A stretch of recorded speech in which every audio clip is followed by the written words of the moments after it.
నమో తస్స భగవతో అర్హతో సమ్మా సంబుద్దస్స. కాలకారామ సుత్తం. ఈ సుత్తాన్ని భగవానుడు భిక్షువులను ఉద్దేశించి చెప్పడం జరిగింది. దీంట్లో తథాగతుని జ్ఞానం గురించి, తథాగతుడికి ఇంకా మిగతా గురువులకి ఉన్న తేడా ఏంటి, ఏదైతే స్వయంగా తాను తెలుసుకున్నాడో, అంటే యథార్థంగా ఉందో దాన్నే భగవానుడు చెప్తాడు. దాన్ని తదత ధర్మం అని కూడా అంటారు. తదత అంటే యథార్థత అని అర్థం. నిబ్బాన సత్యాన్ని తెలిపే పదంగా కూడా మనం దీన్ని తెలుసుకోవచ్చు. లోకీయ భాషలో నిబ్బానాన్ని గురించి, అంటే దాని ధర్మాన్ని తెలియజేయడం అనేది అసంభవం. కానీ నిబ్బాన సుఖాన్ని చవిచూసినటువంటి అర్హంతులు, సమ్యక్ సంబుద్ధులు ఈ నిబ్బానాన్ని తెలపడానికి ఒక విధమైన తర్కపరమైన సంక్షిప్తమైన పరిభాషను ఉపయోగించడం అన్నది పరిపాటి. అందుకోసమే ఈ సూక్తాన్ని భగవానుడు భిక్షువులకి చెప్తాడు. ఇది విన్న తర్వాత చాలామంది అర్హంత స్థితిని కూడా పొందినట్టు మనకి అటకథల్లో కనపడుతుంది. ఇది ధమ్మం గురించి ఎవరైతే లోతైన అవగాహన చేసుకోవాలి అనుకుంటారో అటువంటి వారికి ఒక మంచి సూత్రంగా పేర్కొనవచ్చు. ఈ కాలకారామ అన్నది అంటే ఆ విహారం పేరు. కాలక అనే అతను ఈ విహారాన్ని డొనేట్ చేశాడు. కాలకుడు ఎవరంటే అనాథ పిండికుడి కూతురి యొక్క మామగారు, చూల సుభద్ర యొక్క మామగారు. ఆయన ఎప్పుడు బౌద్ధుల పట్ల, అంటే బౌద్ధ భిక్షువుల పట్ల, బుద్ధుడి పట్ల విముఖంగా ఉండేవాడు. వేరొక సాంప్రదాయాన్ని పాటిస్తూ ఉండేవాడు. జైన సాంప్రదాయం, నిఘంటువుల సాంప్రదాయం ఉంది కదా, దాన్ని పాటిస్తూ ఉండేవాడు.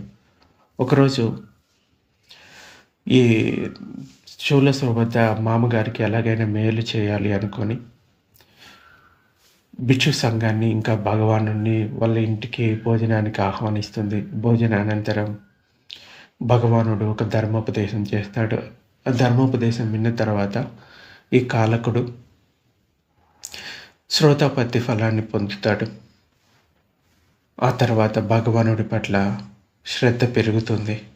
ధమ్మం పట్ల, అలాగే భిక్షు సంఘం పట్ల కూడా. అప్పుడు ఈ ఆరామాన్ని నిర్మించి భిక్షు సంఘానికి ఇస్తాడు.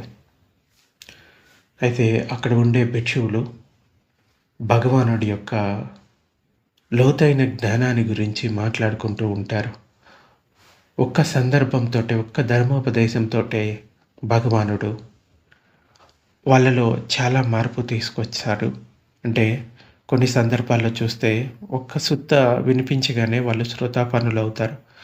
ఆహా, భగవానుడి జ్ఞానం ఎంత గొప్పది, తథాగతుడు ఆయన ఎదుటి వాళ్ళ మనసుని తెలుసుకొని వారికి తగినట్లుగా ధర్మోపదేశం చేస్తాడు. ఒక్క ధర్మోపదేశంతో వాళ్ళు మారిపోతారు అని భిక్షువులు కూర్చొని తథాగతుని జ్ఞానాన్ని గురించి, ఆయన గుణాల గురించి చెప్పుకుంటూ ఉంటారు. అప్పుడే భగవానుడు ఆ సభలోకి వస్తాడు. వచ్చి దేని గురించి మాట్లాడుకుంటున్నారు అని అడిగితే వాళ్ళు ఈ జరిగిన విషయం అంతా చెప్తారు. ఇదే సరైన సందర్భం అనుకొని భగవానుడు ఈ కాలకారామ సూత్రాన్ని అక్కడ ఉండే భిక్షువులకి వినిపిస్తాడు. ఈ సూత్రం ఇలా మొదలవుతుంది. నేను పాలీలో ఇక్కడ చెప్పట్లేదు, కేవలం తెలుగు మీనింగ్ మాత్రమే చెప్తున్నాను. ఒకానొక సమయంలో భగవానుడు సాకేతపురంలో కాలక ఆరామంలో ఉంటున్నారు.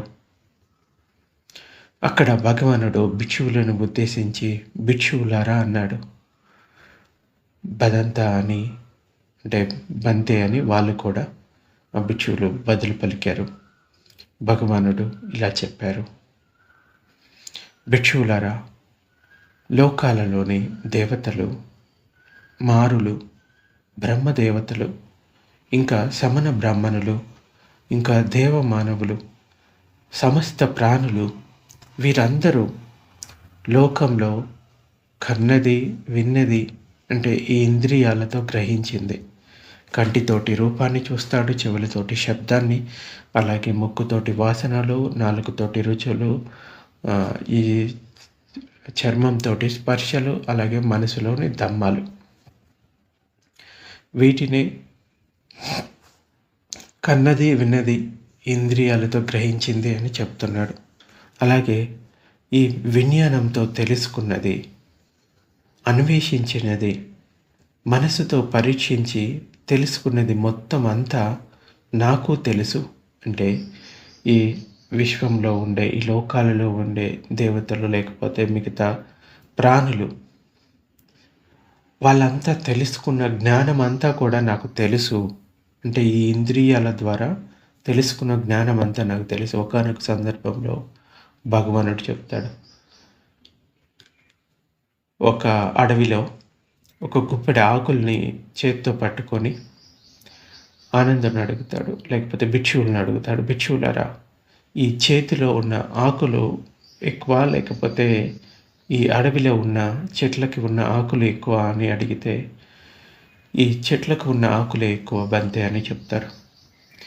అయితే మీరు, అంటే నేను భిక్షువులకి కానీ, లేకుంటే మిగతా దేవతలకి కానీ, లేకపోతే మిగతా ప్రాణులకి బోధించినటువంటి జ్ఞానం కేవలం ఈ చేతిలో ఉన్న ఆకులు అంత మాత్రమే. కానీ నాకు తెలిసినటువంటి జ్ఞానం ఈ అడవిలో ఉన్న ఆకులంతా. తథాగతుడు కేవలం ఎవరికి ఏది ఎప్పుడు ఎంత అవసరమో అంత మాత్రమే బోధిస్తాడు. మీకు బోధించినటువంటి ధర్మాలు చాలా ఉన్నాయి, కానీ అవి మీకు అవసరం లేదని నేను బోధించలేదు. సో తథాగతుడికి తెలియని జ్ఞానం అంటూ ఏదీ లేదు. ఒక మహాసముద్రం లోతు ఎంతో తెలుసు, అలాగే ఒక నది ఎంత వెడల్పు ఉండి దాని మొత్తం స్ట్రక్చర్ ఏంటి అది తెలుసు. సో ఆయనకి తెలియని జ్ఞానం అంటూ ఏమీ లేదు. అంటే ఈ దేవ మానవులు ఈ ఇంద్రియాలతో తెలుసుకున్నది, గ్రహించినది, అది మొత్తం నాకు తెలుసు. మనసుతో పరీక్షించి తెలుసుకున్నదంతా నాకు తెలుసు, వాళ్ళు అన్వేషించేదంతా అని చెప్తున్నాడు. అంటే అది తథాగతుడి జ్ఞానం. అలాగే భిక్షువులారా, దేవతలు, మారులు, బ్రహ్మదేవతలు, ఇంకా సమన బ్రాహ్మణులు అంతా కన్నది, విన్నది అంతా నాకు ప్రత్యక్షంగా తెలుసు. కేవలం తెలుసు కాదు, ఆయన ప్రత్యక్ష జ్ఞానంతో, అనుభవంతో తెలుసుకున్నట్టుగా చెప్తున్నాడు. అదంతా తథాగతునికి కూడా తెలుసు. కానీ తథాగతుడు ఆ విషయాలను సేవించడు, వాటిని ఆధారం చేసుకోడు. అంటే ఈ సబ్బన్యత అన్నది 3 రకాలుగా ఉంటుంది, 3 స్థితిలో. ఒకటేంటంటే తమహం జానామి, అంటే నాకు తెలిసిందంతా. ఇంకా అభన్య సింతి, అంటే అంతా పూర్తిగా తెలిసి ఉండటం. మూడవది విదితం, అంటే తథాగతునికి తెలిసిన మొత్తాన్ని విదితం చేయడం, అంటే ప్రకటించడం. సో ఈ మొత్తం నాకు తెలుసు, బట్ ఆ తథాగతుడు ఆ విషయాలని సేవించడు, ఆధారం చేసుకోడు. అంటే వాళ్ళకి తెలిసిందని తెలుసుకున్నంత మాత్రాన. ఇక భగవానుడు కన్నుతో చూసిన రూపాల పట్ల రాగాన్ని కలిగి ఉండడు, చందం లేనివాడు, అంటే కోరిక లేనివాడు, చక్కగా విముక్తమైన చిత్తం కలవాడు భగవానుడు. అలాగే విన్న శబ్దాల పట్ల, వాసన చూసిన గంధాల పట్ల, అంటే ముక్కుతో చూసిన వాసనల పట్ల, నాలుకతో చూసిన రుచుల పట్ల, ఇంకా శరీరంతో తాకిన స్పర్శల పట్ల, తెలుసుకున్న మనోధర్మాల పట్ల, అంటే మనసులో ఉండే ఆలోచనల పట్ల రాగాన్ని కలిగి ఉండడు. చక్కగా విముక్తమైన చిత్తం కలవాడు భగవానుడు. కనుకనే తథాగతుడు విషయాలను సేవించడు అని తెలియచెప్పబడింది. దీనినే క్షీణాశ్రవ భూమి అంటారు. తథాగతులు కానీ అర్హంతులు కానీ ఈ ఇంద్రియాల పట్ల ఉన్న విషయాలను నేను నాది అనే తాదాత్మ్యం చెందరు.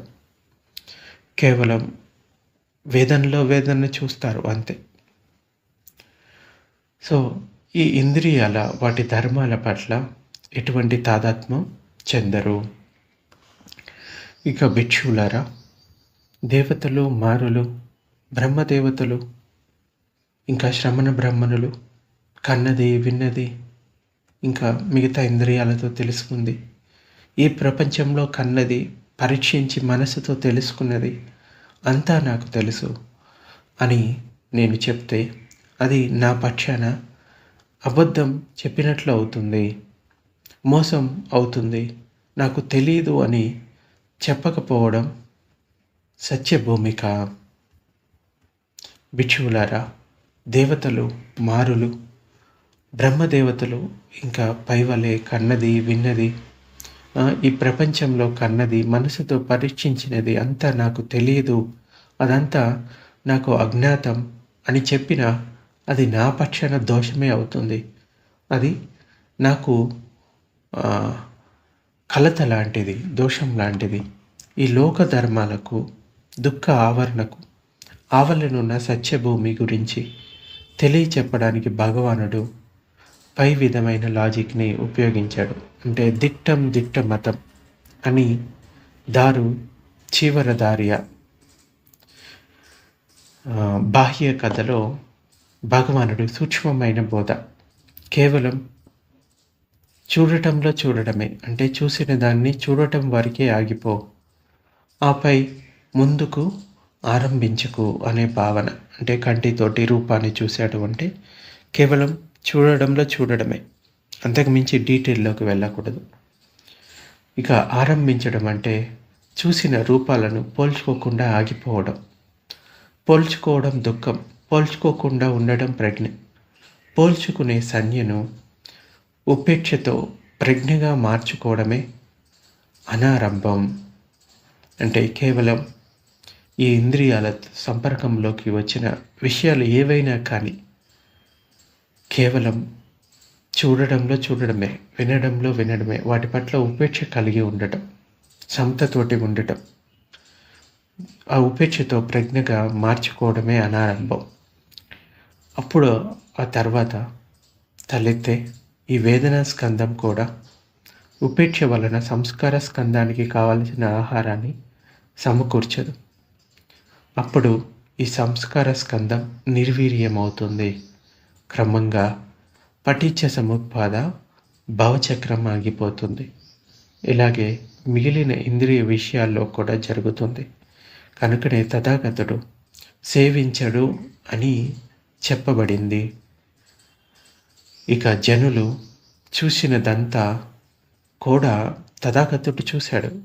వారు దేనిని చూసినా తృష్ణతో చూస్తారు. అంటే ఇంతకుముందు శ్రమణ బ్రాహ్మణులు, దేవ మనుషులు, వాళ్ళు చూసేదంతా నేను చూస్తాను, కానీ అది దాంట్లో అంటే నాకు తెలుసు, కానీ అంతా నాకు తెలీదు అని చెప్తే నా పక్షాన అబద్ధం అవుతుంది అని చెప్పినట్లు అవుతుంది అని చెప్పాడు కదా. అది ఎందుకు చెప్పాడు అంటే మిగతా ప్రాణులంతా కూడా ఈ విషయాల్లో ఏవైతే ఇంద్రియ సంపర్కంలోకి వస్తాయో తృష్ణతోటి వాటిని చూస్తారు, చూసి పోల్చుకుంటారు, ఇంకా సముదాయమయ్యే సాపేక్షం అవ్వడాన్ని ఆరంభించేవారు అవుతారు. కనుక వారు చూసి నిర్ణయించుకొని ఆరంభించేదాన్ని తథాగతుడు చూసి ఆరంభం కానివ్వడు, సముదాయమయ్యేదాన్ని సాపేక్షం కానివ్వడు. కనుక దిట్టం నా మన్యతి అంటే భగవానుల్లో ఉన్న ఒకానొక గుణం. చూస్తాడు కానీ దాంట్లో తాదాత్మ్యం చెందడు. ఇక జనులు చూడలేని పటిచ్చ సముత్పాద భవచక్రాన్ని కూడా తథాగతుడు చూశాడు. కానీ ఆ భవచక్రాన్ని సముదయం కానివ్వడు. కనుక అదిట్టం నా మన్యతి అని చెప్పబడింది. జనులు దుఃఖ నివారణ కోసం దుఃఖ సముదయ చక్రాన్ని తప్పక అనుభూతితో తెలుసుకోవాలి. అది చూడతగినది. ఆ చూడతగిన దాన్ని చూసి దానిని సముదయం కానివ్వడు, ఆవర్తన కానివ్వడు. కనుకనే దిట్టబ్బం అంటే చూడదగినది నా మన్యతే అని చెప్పబడింది. తథాగతుడు ధర్మాన్ని ధారణ చేసినవాడు. ప్రకృతి ధర్మం ఎలా ఉంటే అలా జీవించినవాడు. అహం శూన్యమైనవాడు. నేను నాది అనేది లేనివాడు. కనుక ఆయనలో చూసేవాడు ఎవడూ లేడు. కనుకనే దట్టారం నా మన్యతే అని చెప్పబడింది. ఆయన అందరూ చూసిన దానిని చూశాడు. అందరూ చూడలేని దానిని కూడా చూశాడు. ఆయన చూడవలసిందేది మిగలకుండా చూశాడు. చూసి తనలో ఆవర్తనం అయ్యేదాన్ని ఆవర్తనం కానివ్వకుండా చేసుకున్నాడు. అప్పుడు చూసేవాడు కూడా లేకుండా పోయాడు. దీనినే శూన్యతా భూమిక అంటారు. అంటే తృష్ణ నాశనం జరిగింది కాబట్టి ఆయన కొత్త విషయాలను ఆవర్తనం కానివ్వడు. శూన్యత భూమి అంటే అహం శూన్యమైన అనాత్మక భూమిక అని అర్థం. నిబ్బాన సాక్షాత్కారం పొందిన అర్హంతులకి కానీ, సమ్యక సంబుద్ధులకి కానీ, ప్రత్యేక బుద్ధులకి కానీ ఈ అహం ఉండదు. కనుక నిబ్బాన ధర్మం కూడా అనాత్మకమైనవే. లోక ధర్మాలు కూడా నేను నీవు అని చెప్పినట్లు కొనసాగవు. అంటే ఈ లోకంలో ఉన్న విషయాలు ప్రకృతి ధర్మంగా లోక ధర్మాలు సాగిపోతూ ఉంటాయి. కనుక లోక ధర్మాలు కూడా అనాత్మకమైనవే. కనుకనే భగవానుడు సబ్బే ధమ్మ అనాత్త అని చెప్పాడు. కనుకనే చూసేవాడు ఎవడూ లేడు. దట్టారం నా మన్యతి అని చెప్పబడింది. చూసేవాడు నా మన్యతి, చూడబడేది కూడా నా మన్యతి, చూడనిది నా మన్యతి, చూసినది కూడా నా మన్యతి. కేవలం చూడటం మాత్రమే ఉంది. ఇలా చక్షు స్పర్శలు అంటే కంటితోటి కలిగే స్పర్శలు, చెవులతో స్పర్శలు, ఇంకా వాసనతో కలిగే స్పర్శలు, రుచి వల్ల కలిగే స్పర్శలు, ఈ శరీరపు స్పర్శలు, ఈ 5 మాత్ర స్పర్శలు ఇవి కూడా నా మన్యతి. అంటే చూసేవాడు ఎవడూ లేదు, కేవలం చూడటం మాత్రమే ఉంది. ఈ 5టిని కలిపి తాది భూమిక అని కూడా పిలుస్తారు. అలాంటి భూమిక పైన చెప్పిన ఈ మాత్ర స్పర్శలతో ఆగిపోయే అనారంభి తెలుసుకున్న భూమిక అలాంటిది, సత్య భూమిక లాంటిది. ఆ భూమికలో లాభం అలాభం అంటే లాభం నష్టం, ప్రశంస నింద, కీర్తి అపకీర్తి, సుఖం అంటే సుఖం దుఃఖం ఇలాంటి ద్వంద్వాలు ఉండవు.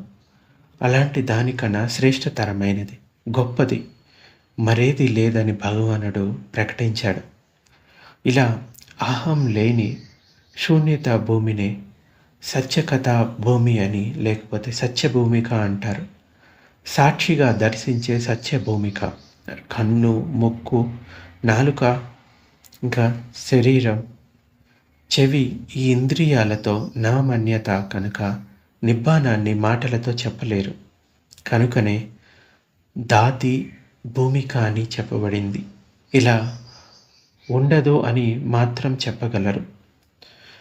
దుఃఖ నివారణం నిబ్బాన ధర్మం కనుక లోక ధర్మాల మన్యత మాయ అని చెప్పబడింది. అంటే ఈ నిబ్బాన ధర్మాన్ని సామాన్య జనులు అర్థం చేసుకోలేరు.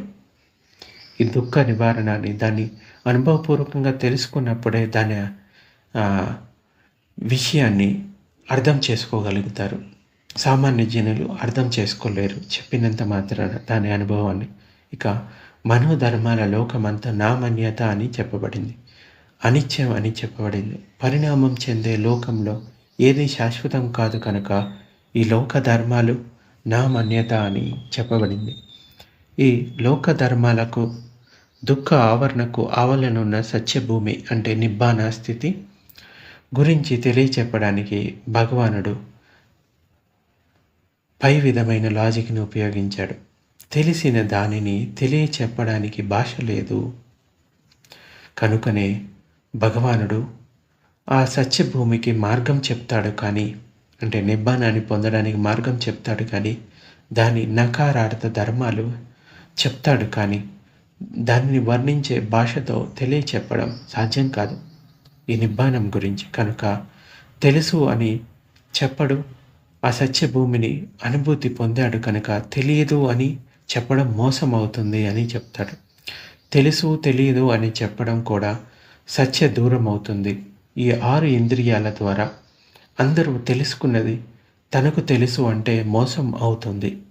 ఎందుకంటే వారు తెలుసుకున్నది కేవలం మిథ్యను మాత్రమే, కానీ భగవానుడు మిథ్యను తెలుసుకోడు, విషయాలను తెలుసుకుంటాడు, కానీ వాటి పట్ల తాదాత్మ్యం చెందడు. మాయలో పడి తాము తెలుసుకున్నామని భావించిన అసత్యాన్ని మాత్రమే, కనుక వారు తెలుసుకున్నారు అని చెప్పడం మోసం అవుతుంది. వారికి తెలియదు అని నిర్ధారించిన అవసరం లేదు. నేను చూశాను, నాకు తెలుసు, అది అంతే అని ఇతరులు చెప్పిన దానిని తథాగతుడు నిజమని అబద్ధమని నిర్ధారించడు. కనుక తెలుసు తెలియదు అని చెప్పడం మోసం అవుతుంది, కలత అవుతుంది. ఇక్కడ భగవానుడు ఏం చెప్తున్నాడంటే, ఇప్పుడు ఈ ఇంద్రియాలతో తెలుసుకునే విషయాలు ఏవైతే ఉన్నాయో అవన్నీ కూడా నాకు కూడా తెలుసు, కానీ వాళ్ళు తెలుసుకున్నట్టుగా నేను తెలుసుకున్నాను అని చెప్పడం అబద్ధం అవుతుంది. సామాన్య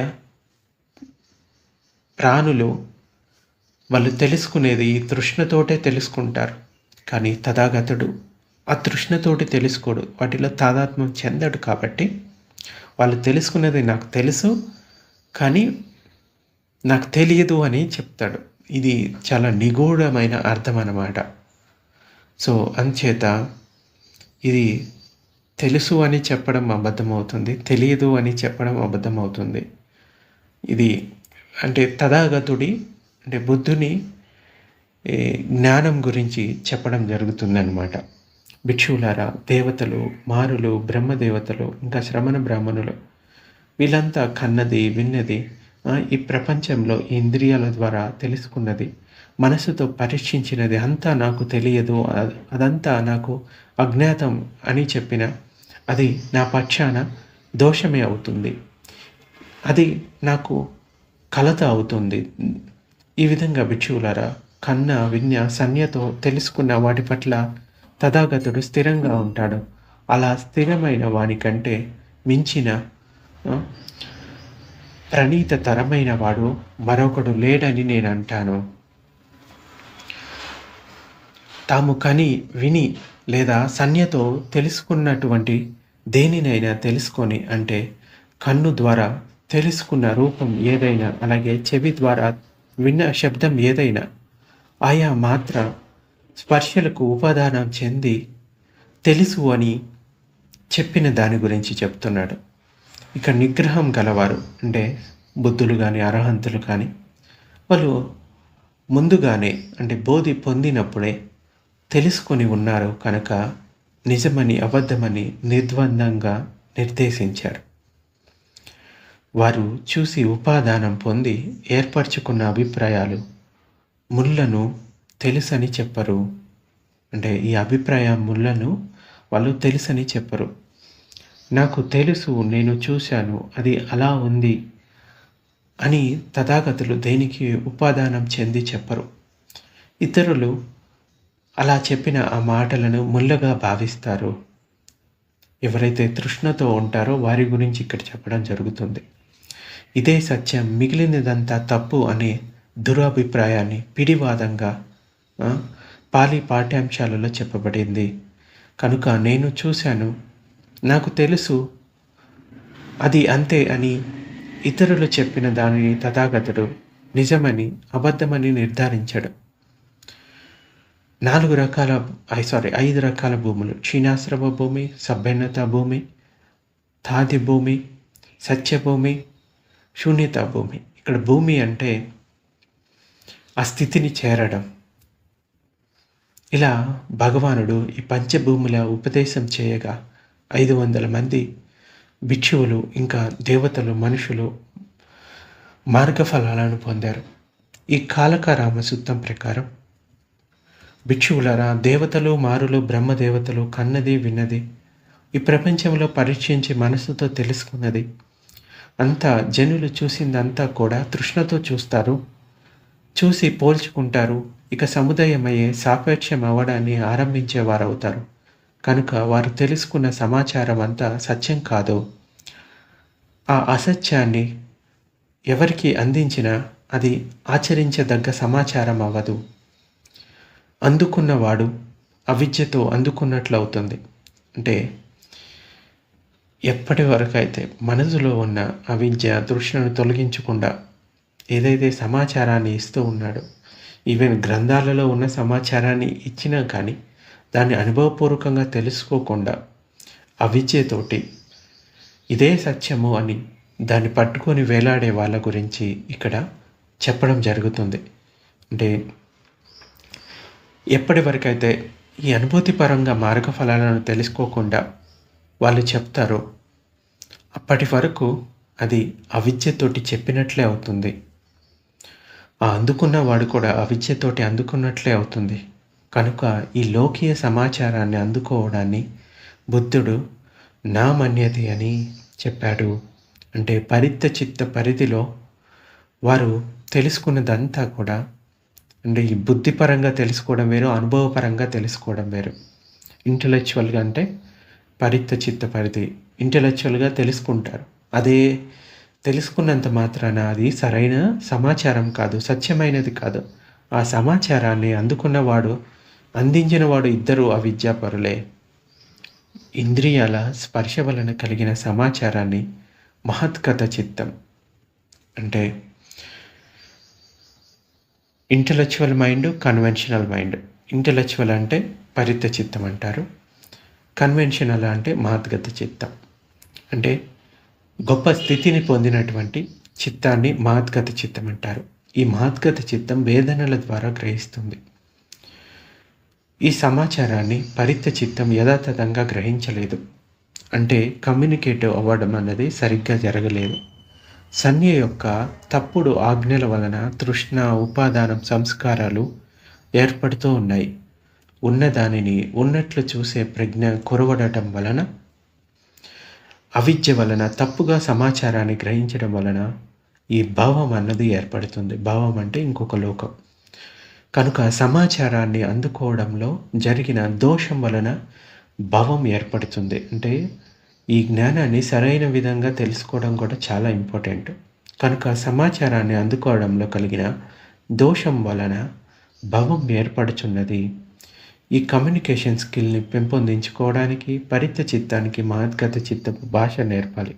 అంటే ఉదాహరణకి కంప్యూటర్లో సి లాంగ్వేజ్, ఒరాకిల్ నేర్చుకున్నట్లు ఈ వేదనల భాషను నేర్చుకోవాలి మనం. అంటే కేవలం చూడడమే, వినడంలో వినడమే, మిగతా ఇంద్రియాలతో కూడా ఆ విషయాలను కేవలం గ్రహించడం మాత్రమే. అప్పుడే చిత్తాన్ని సరిగ్గా ఆపరేట్ చేయగలుగుతాం. ఏదైనా ఒక విషయాన్ని సమాజానికి కమ్యూనికేట్ చేయాలి అంటే సరైన భాషను ఉపయోగించగలగాలి. ఆ భాష ఆ సమాచారాన్ని అందుకునే వారికి, అందిపుచ్చుకునే వారికి అనుకూలమైనదై ఉండాలి. విషయాన్ని సమర్థవంతంగా వివరించేదై ఉండాలి. బుద్ధ భగవానుడు తాను తెలుసుకున్న ధర్మాన్ని ఆనాటి ప్రజలకు, అంటే అప్పటి సరళ భాష అయిన మాగంధిలో ప్రజలకు అందించాడు. ధర్మ విషయాలను అర్ధ వ్యంజనాలతో సమర్థవంతంగా సరళ భాషలో వివరించగల సామర్థ్యం ఈ మాగధికి ఉండటంతో త్రిపిటకలన్నీ ఈ మాగధి భాషలోనే, అంటే పాలీ భాషలోనే భద్రపరచబడ్డాయి. కనుకనే మాగధిని పాలి అంటారు. అంటే పాఠం అని అర్థం. ధర్మ పాఠాలు అన్నీ మాగధిలోనే మనకు లభిస్తున్నాయి. ధర్మాన్ని సమర్థవంతంగా అందించగలిగిన వాడు కనుకనే భగవానుణ్ణి శాస్త్ర అంటారు. అంటే గురువు, ఆచార్యుడు అంటారు. శాస్త్ర చెప్పిన ధర్మాన్ని సరైన విధంగా అందుకొని ధర్మ ఫలాలను పూర్తిగా పొందిన వారు అర్హంతులు. అంటే ధర్మం సమ్యక్ రూపంలో కమ్యూనికేట్ అయిందని అయిందనమాట. ఇక మార్గఫలాలను పొందని వారు భగవానుడు కమ్యూనికేట్ చేసిన ధర్మాన్ని పరిత్త చిత్త పరిధిలోనే స్వీకరించగలరు. వారు ఆ భాషా సారాన్ని మహద్గత చిత్త పరిధిలో అనుభూతి పరంగా తెలుసుకున్నప్పుడు మార్గఫలాలు అందుతాయి. ఈ విషయం భగవానుడు మాగంధీయ సుత్తాలో చెప్పడం జరిగింది.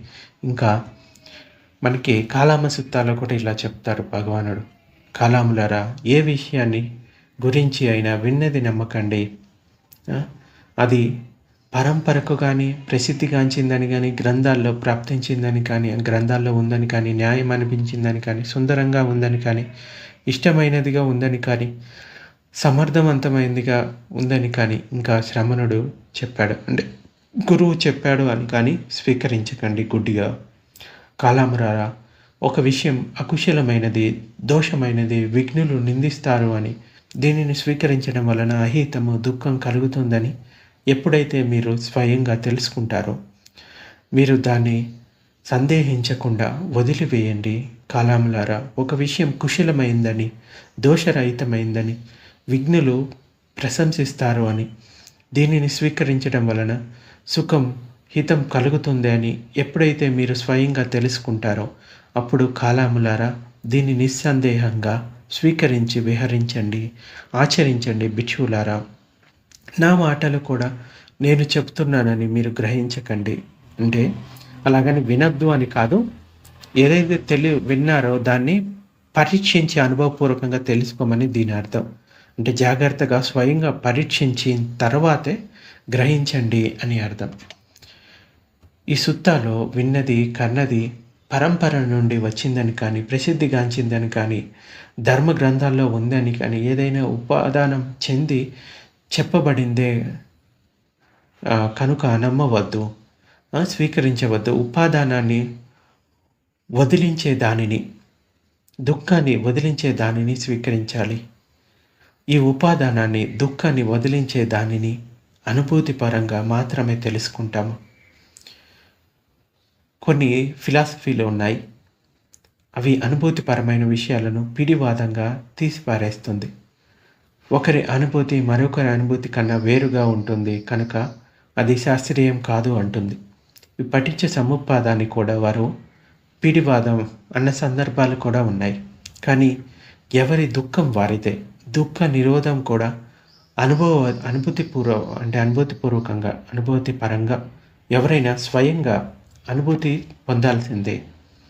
మనసుని పరిణామం చెందించుకోవడం, మనో వ్యవసాయం చేయడం కూడా అనుభూతి పరంగా ఎవరికి వారు స్వయంగా చేసుకోవాల్సిందే.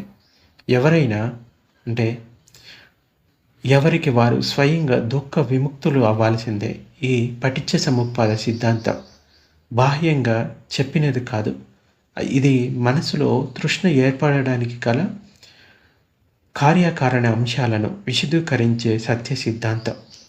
అందరూ అనుభూతి పరంగా తెలుసుకోవాల్సింది.